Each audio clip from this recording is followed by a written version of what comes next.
আমি প্রথমে যাতা এরা আমার বাড়িতে ঢুকতেছে,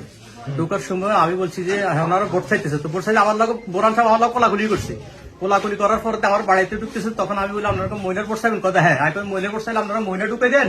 আমরা বাইরে এখানে দাঁড়াই থাকেন, মহিলা ঢুকে তারা মহিলার ভোট চান। উনি বলতেছে না আমরা ভাই তাহলে আমরা যদি যান তাহলে আপনি ভিডিওটা বন্ধ করে দেন। আপনার বাড়িতে কি বুরান সাহেব সহকারে সহকারে আমি বললাম আমরা ভিডিওটা বন্ধ করি, ভিতরে যান, ভিতরে যাই তো আমরা বসতাম, সমস্যা নেই। ওরা না ভিডিওটি বন্ধ হচ্ছে, ভিডিও চলবে, আমার ধাক্কা দিচ্ছে, হ্যাঁ আমার তো ধাক্কা দিচ্ছে, ধাক্কা দিয়ে আমার ফালা দিচ্ছে, ফালা দিয়ে হেল লাগে কয়েকজন আমার এখানে মারছে, আমার মহিলারা উপস্থিত ছিল, হ্যাঁ তখন বড় উপস্থিত ছিল। তখন ওই আমারও মারার ফরা দিয়ে আর মহিলারা আমার ধরে এখানে নিয়ে এসে আমার এখানে আমার মারছি, এখানে মারার ফরা দিই এরা মারি ওরা কিন্তু ওরা কার ভিতরে করিয়ে দিয়েছে, ওরা মহিলাদের লাগা হাসাহাসি করে এরা বাইরে চলে গেছে, বাইরে চলে যাওয়ার পরে দিই বোরান সাহেব চলে গেছে দক্ষিণে, আবার এই রাসেল তারপরে তপনের ছেলে একটা আরো 2-3টা লই এতটা এমনি ধর্মী উত্তমে গেছে, উত্তমে আরো অন্তত 20-30 জন লোক আনি আমার এই ঘরের ভিতরে ঘরে আনি, আমি তো ঘরে ছিলাম না, আমি বাইরে ছিলাম, আমারও আরো ঘরে বন্ধু করে রেখেছি বলে আমার দেখবে তো আমারও মারতো, তো ঘরে এগুলো ভাঙি ছুটে এরা বাইরে চলে গেছে।